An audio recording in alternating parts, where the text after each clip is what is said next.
أهلا بيكم مع فيلم جديد. فيلمنا بيبدأ قبل 5000 سنة في مدينة اسمها خندق، وكانت مركز للحضارة والمعرفة في البداية، لحد ما حكمها ملك ظالم اسمه أكتون، وكان مهووس بالسحر الأسود، وكان بيطمع في إنه يحكم العالم من خلال تاج بيتم صناعته في جحيم جهنم، وكان محتاج لحجر الإترينيوم اللي كان بيحرسوه 6 من الآلهة، وبيتمكن من حكم خندق بقوته وجبروته، وبيستعبد أهلها وبيسخرهم عشان يحفروا الجبل ويدوروا على الحجر اللي هيمكنه من حكم العالم ويكون في قوة بطل خارق. وفعلا بيقدر واحد من العبيد إنه يلاقي حجر الإترينيوم، وبيكون فرحان وبيفكر إن الملك هيكافئه بعد ما لقى الحجر، وبيحاول باقي العبيد إنهم ياخدوا الحجر منه طمعا منهم في المكافأة. لكن فجأة بيظهر ولد شجاع بينهم وبيحمي الشخص اللي كان معاه الحجر، وبياخده عشان يسلمه لحراس الملك، وبتكون مكافئته في النهاية الموت.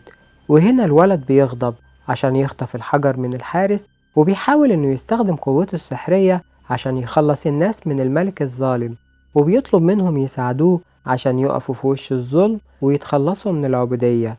لكن الملك الظالم بيؤمر بقتله، وفي لحظة تنفيذ العقاب بيختفي الولد فجأة، وبيظهر بعد كده في مكان تاني وفي عالم مختلف وسط مجموعة من الآلهة، وكان عددهم 6، وبيتكلموا مع الولد وبيقولوله إنه شجاع وبطل، وده لأنه وقف في وش الظلم، وإنهم عشان كده هيكافئوه ويكون بطل خارق وأقوى من الملك الظالم ويقدر يهزمه، بشرط إنه يقول كلمة شازام، وبعدها هتتنقل قوتهم هما ال6 ويهزم الملك بسهولة ويدمر التاج.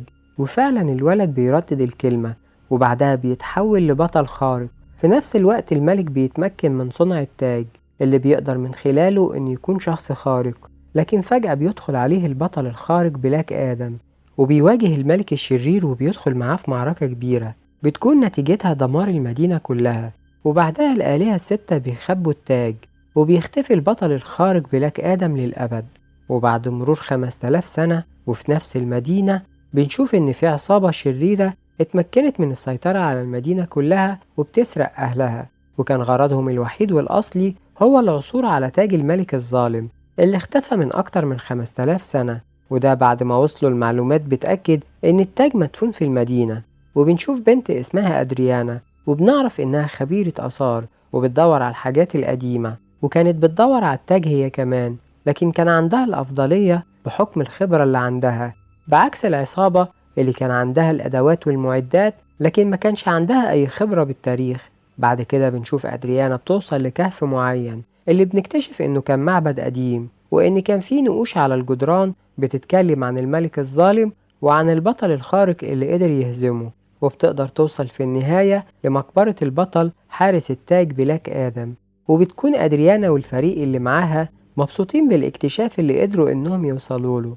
لكن بنكتشف بعد كده إن واحد من فريقها واسمه إسماعيل بيشتغل لحساب العصابة، وبيهرب بعد ما قتل واحد من الفريق، عشان نشوف بعد كده العصابة بتوصل للكهف اللي كان فيه مقبرة بلاك آدم. في نفس الوقت بتقدر أدريانا إنها توصل للتاج، وبتروح عشان تاخده في نفس اللحظة اللي بتدخل فيها العصابة للمكان، وبيضربوا النار عليها وبيطلبوا منها إنها تسلمهم التاج، وإلا هيكون مصيرها الموت هي والفريق بتاعها.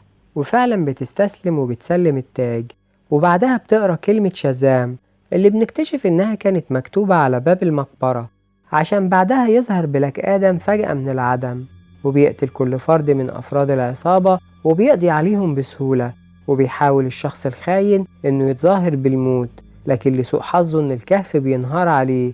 في نفس الوقت بتهرب أدريانا مع واحد من فريقها وكان اسمه كريم، لكن بيتفاجئوا بجيش ضخم من الطيارات والأسلحة التقيلة كان محاصر المكان. لكن بلاك آدم بيظهر وبيقضي على الجيش كله بمنتهى السهولة وفي وقت بسيط. وبعدها بيروح لعربية أدريانا في الوقت اللي بيحاول فيه فرد من أفراد العصابة إنه يقتله بصاروخ بيضربوا عليه، لكن بلاك آدم بيمسكه بإيديه وبيكتشف إنه مصنوع من حجر الإترينيوم اللي اتصنع منه التاج. وهنا بلاك آدم بيحس بالألم، وبعدها بيقتل الشخص اللي ضرب الصاروخ اللي بينفجر في بلاك آدم وبيأثر فيه وبيتسبب في جرحه. وبعدها بيحاول إنه يطير في السماء، لكن للأسف بيقع عشان يفقد وعيه بعد ما فقد قوته. وبتقرب منه أدريانا وبتاخده معاها لبيتها، ولما بيرجع لوعيه بيشوف ابن أدريانا وكان واقف جنبه، وبيعرف إن اسمه أمون، وبيقوله إنه مر عليه 5000 سنة وهو في المقبرة، وإن المدينة اللي عايش فيها هي نفسها مدينة خندق اللي كان عايش فيها زمان. وعلى الرغم من التغيير اللي حصل بسبب عوامل الزمن، لكن التمثال بتاعه كان لسه موجود، واللي كانوا بيعتبروه أثر زيه زي الأهرامات. بعد كده أدريانا بتقابل بلاك آدم، وبتقوله إن المدينة محتاجة البطل عشان يحررها من العصابة الشريرة اللي محتلاها. لكن بلاك آدم بيرد عليها وبيقول لها إن مدينته اتغيرت، وإنها مش نفس المدينة اللي كان بيعيش فيها، وإنه مش مسؤول عنها ولا عن الناس اللي بتعيش فيها، وإن دي مش مهمته. وبعدها بيمشي من البيت وبيطير في المدينة وبيوصل للتمثال بتاعه. في الوقت ده كان أمون بيراقبه لأنه كان مبهور بيه. وبعدها بنشوف الخاين إسماعيل وكان في الكهف وبيقتل فرد من أفراد العصابة كان لسه عايش. بعد كده بنشوف أماندا رئيسة جمعية العدالة اللي كانت وظيفتها مكافحة الأبطال الخارقين والأشرار اللي كانوا بيظهروا من عوالم مختلفة عشان تحمي العالم من الخطر اللي بيتسببوا فيه. وبتتكلم مع المساعد بتاعها اللي بنعرف إنه عنده قدرات خارقة وإن اسمه هوكمان، وبتقوله أماندا إن بلاك آدم ظهر وإنهم لازم يوقفوه عند حده، وده قبل ما يتسبب في دمار كتير زي ما حصل قبل كده، وخصوصا لما يغضب. وبعدها هوكمان بيجمع فريقه اللي كان عبارة عن مجموعة من الأبطال الخارقين واللي كانوا معروفين بفريق العدالة، وبيتجمعوا في سفينة ضخمة وبيتحركوا كلهم عشان يقبضوا على بلاك آدم. من ناحية تانية بيروح مجموعة من أفراد العصابة لأدريانا، وده لأنهم عرفوا إن التاج معاها، وبيروحوا عشان ياخدوا التاج منها. وقبل ما يهاجموها هي وابنها بيرجع بلاك آدم عشان ينقذهم، وبيهاجم أفراد العصابة وبيقضي على عدد كبير منهم. وفي نفس الوقت بيوصل فريق العدالة وبيخرج هوكمان عشان يواجه بلاك آدم، وبينقذ 2 من أفراد العصابة من بين إيديه على الرغم من كونهم مجرمين، لكن وجهة نظره إن عقابهم لازم يكون بالقانون. وبيرجع بلاك آدم عشان يقتلهم في النهاية. وبيخرج بعد كده الساحر دكتور فيت اللي كان عنده القدرة على قراية الأفكار والتنبؤ بالمستقبل، وكان أقوى واحد في فريق العدالة. وبيواجه بلاك آدم وبيساعد هوكمان في الهجوم عليه. وبتروح سيكلون اللي بتقدر إنها تتحول لإعصار وتتحكم في الرياح، وبتحاول إنها تحاصر بلاك آدم. وبيساعدها أتوم سماشر اللي بيقدر إنه يتحكم في خلايا جسمه ويتحول لعملاق، وبيهجم على بلاك آدم عشان يضربه. لكن بلاك آدم بيقدر إنه يصد هجومهم ويهرب منهم. وبيقول لهم دكتور فيت إن التاج موجود في المدينة، وبيروحوا لأدريانا وبيطلبوا مساعدتها في القبض على بلاك آدم. وبيطلبوا كمان إنهم يشوفوا التاج اللي معاها ويستخدموه عشان يضعفوا بلاك آدم.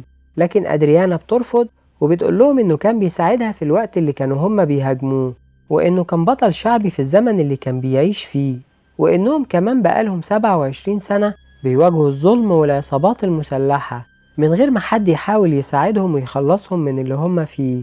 وبتقول لهم كمان إن بعد كل ده جايين عشان يقبضوا على الأمل الوحيد اللي ممكن ينقذهم من الظلم اللي هما فيه.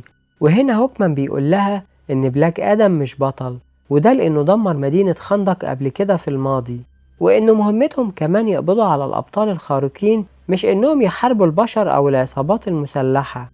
وأخيرا بيقدروا يقنعوها إنها تاخدهم لبلاك آدم عشان يقعدوا معاه ويحاولوا إنهم يوصلوا لاتفاق. وفعلا بتاخدهم للمكان اللي كان فيه بلاك آدم، وبيحاولوا إنهم يتفاهموا معاه عشان ينهوا الصراع اللي بينهم. وفي بيت أدريانا بيدخل أمون وبيتفاجئ لما بيشوف إسماعيل وكان قاعد مع كريم، وبيهدد أمون بالمسدس وبياخد منه الشنطة اللي كان فيها التاج. لكن كريم بيهجم عليه وبيقدر أمون إن ياخد شنطته وبعدها بيهرب. لكن إسماعيل بيستدعي أفراد العصابة اللي بيحاصروا أمون عشان إسماعيل ياخد الشنطة منه مرة تانية. لكن لما بيفتشها بيكتشف إن التاج اختفى. وهنا إسماعيل بياخد أمون رهينة معاه، وبيقدر أمون إن يستخدم ذكائه عشان يتصل بأمه وبيحكي لها اللي حصل. وهنا أدريانا بتطلب من بلاك آدم إنه يروح عشان ينقذ ابنها من العصابة. وفعلا بيروح بلاك آدم وفريق العدالة عشان يدوروا على ابنها أمون. وبيمسك هوكمان 2 من أفراد العصابة، وبيقوم بلاك آدم باستجوابهم وبيعرف منهم المكان اللي فيه أمون، وبيتضح إنه مخبأ سري في الصحراء. ولما بيوصل بلاك آدم وفريق العدالة للمكان بيواجهوا جيش كامل من أفراد العصابة اللي كانوا مسلحين، ولما بيدخلوا المخبأ بيكتشفوا إن إسماعيل زعيم العصابة، وكان بيصوب سلاحه على ابن أدريانا وبيهددهم بقتله لو ما خدش التاج منهم. وهنا أدريانا بتديله التاج، وبيحاول فريق العدالة يمنعوها. ولما بياخد إسماعيل التاج بيقول لهم إنه آخر فرد من سلالة الملك أكتون اللي قتلوا بلاك آدم من 5000 سنة، وإن الحكاية فضلت تتنقل من جيل لجيل لحد ما وصلت له، وده عشان يسترد التاج ويحكم العالم. بعدها إسماعيل بيضرب النار على أمون، وبيتحرك بلاك آدم عشان يمسك الرصاصة قبل ما تلمس أمون، وبيتحرك فريق العدالة عشان ينقذ أدريانا وابنها. وفي نفس الوقت بيقدر بلاك آدم إنه يحرق إسماعيل ويدمر المكان. بعد كده بنشوف بلاك آدم بيتكلم مع هوكمان وبيقوله إن قبل 5000 سنة كان عنده طفل اسمه حروت، وإن الطفل ده وقف في وش الملك الظالم عشان يقرر الملك بعد كده إنه يعدمه، لكن الطفل اختفى فجأة بعد ما قرر الآلهة إنهم يدوله قوتهم. لكن الملك الظالم قتل أمه وأمر بتعذيبه، وكان على وشك إنه يموت، وما قدرش إنه يعمل حاجة لأنه كان ضعيف وكان حزين حتى بعد ما رجع ابنه.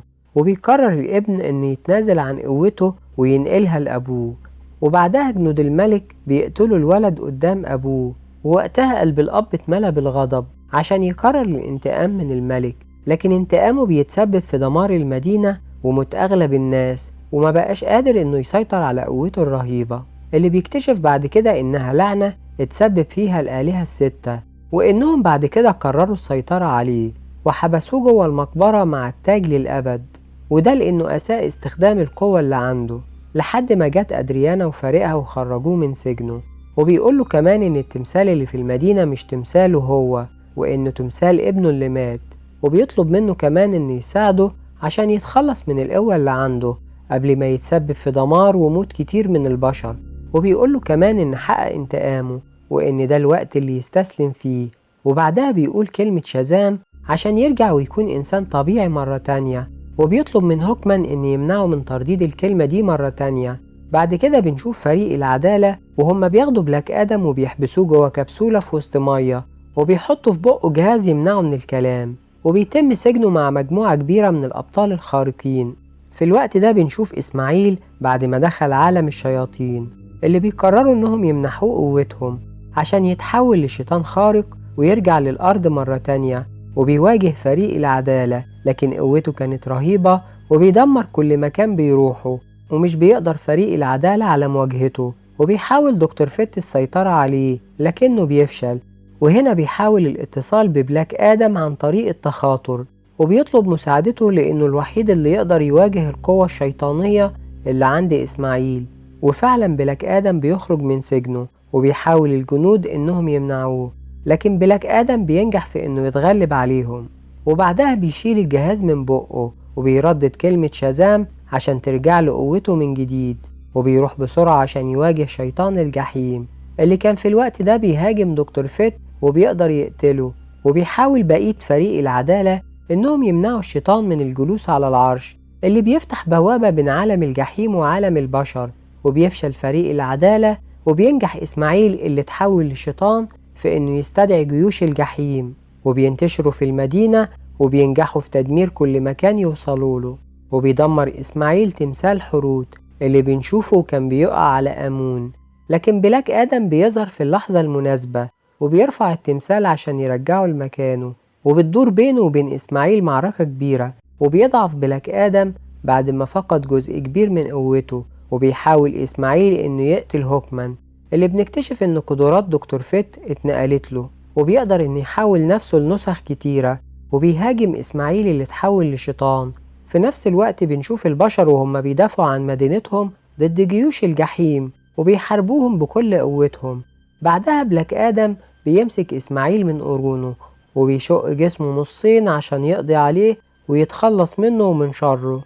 وبعدها بيختفي جيش الجحيم وبترجع الأرض لطبيعتها، وبيهتف الناس من فرحتهم وبيرددوا اسم بلاك آدم بطل مدينتهم اللي أنقذها من الدمار. وبعدها بلاك آدم بيروح للكهف اللي كان محبوس فيه، وهناك أماندا بتتصل بيه وبتقوله إن مدينة خندق هتكون سجنه، وإنه مش مسموح له يخرج منها أبدا، وإنه لو حاول يعمل كده هتخليه يندم. لكن بلاك آدم بيقول لها إنه ما اتخلقش اللي يعمل كده أو يقف قصاده. وبترد أماندا وبتقوله إنها هتبعت له قوة أكبر منه من خارج كوكب الأرض. وهنا بلاك آدم بيفجر الجهاز اللي كان وسيلة الاتصال بينهم، وبيظهر من وسط سحابة الدخان سوبرمان، القوة اللي كانت أماندا بتتكلم عنها، اللي بيقرب من بلاك آدم وبيقوله إنهم محتاجين يقعدوا عشان يتكلموا سوا. وبكده بينتهي الفيلم. سلام.